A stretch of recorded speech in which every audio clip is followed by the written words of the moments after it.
Welcome back, entrepreneurs. So this is a business credit Vertex.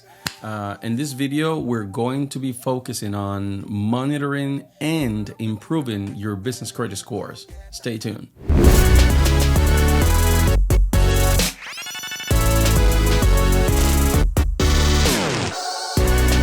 Hey guys, welcome back. This is the fifth video of our video series about the fundamentals of building business credit. So in the past videos, we talked about very interesting subjects, and today we're gonna focus on overseeing and improving your business credit. So let's get right into it. So one of the most essential things when you are building business credit is to make sure that you monitor your business credit, that you stay on top of it. Okay, it's not easy. That's why a lot of business owners, they fall off the wagon when they are building business credit, because you have to be very organized when it comes to it.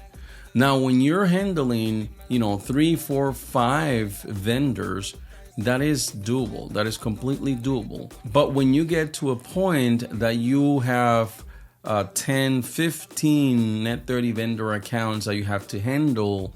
So this is where skills and organization is required, because if you don't stay on top of it, you may, like I said, fall off the wagon and lose track of payment days and everything like that. And this is when things start to go downhill, because you're going to have late payments reported to your business credit bureaus. And then when you try to apply for the accounts that you're after, this may be a challenge because of your payment history. It has been messed up because of not being organized enough to keep track of everything. So it's also very important that you keep track of everything to identify any errors early on your business credit reporting. So if any vendor is reporting anything inaccurately, so you're able to identify that with time so you can correct it early. So this is why I recommend to our members in our Facebook group, or anybody that we are mentoring and helping business building business credit, what we ask them to do, we give them tools just to keep track of everything. It is important that you know which items or services you order, when do you order, when you have to pay them. And there's two things that I tell the people that are mentoring or helping, that one thing is your payment date, the date that you have to pay back the goods or services.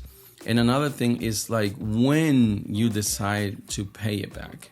And that is very important. There is a distinction in those two things. I wouldn't recommend anybody to pay on the day off. Try not to do that. Do not pay too early either, because that's not beneficial for you.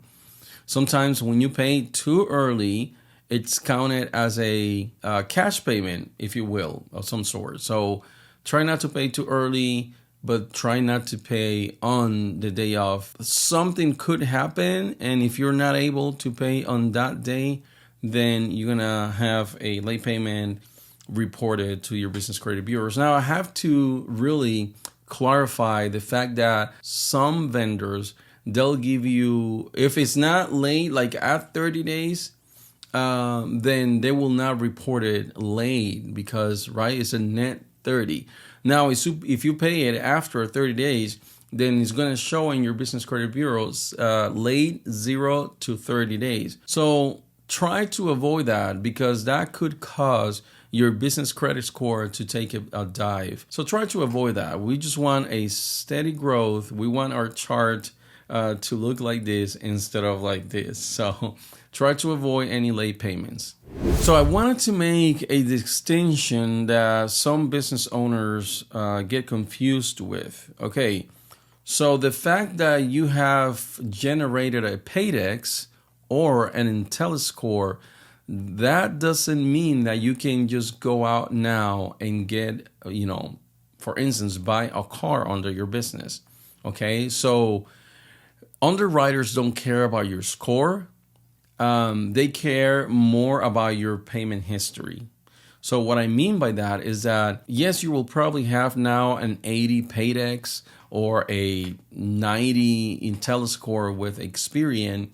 But if the underwriter sees that and they don't see any transactions reported to your business credit bureaus, then they are not going to extend any credit to you. So the fact that you have an 80 Paydex or any IntelliScore scores on your Experian, that wouldn't necessarily mean that, by default, you're going to get credit. So what I do recommend, though, is that you start buying goods and services from the Net 30 vendors account. So those transactions are reported to the business credit bureau. So when the underwriters see these transactions, then they'll see, oh, okay, so they're using their credit, they're paying back on time. So yes, let's go ahead and extend more credit to them since they have shown that they're responsible with their credit. So I wanted to clarify that because a lot of people think that just because they have a Paydex and just because they have some number in their credit business bureaus, they will automatically be granted a line of credit from XYZ vendor, and that's not the case. You have to have a payment history. Remember, underwriters care more about your payment history than they do about your credit scores, your business credit scores rather. Okay, that's it. That's the video. We're trying to move this series along. We're trying to keep the videos short. We're gonna leave it here now. Please remember to like, comment, subscribe. So we will love that very much. This is our 5th video of the entire series, and we will appreciate if you went ahead and showed some love. If you're finding value with this information that we're putting out, so please consider subscribing to our YouTube channel. We're putting a lot of thought in this series just to help you build business credit. So we hope to continue to see you come back here, watch the videos, and also subscribe. So thank you so much, guys, for watching, and I'll see you in the next video. Peace.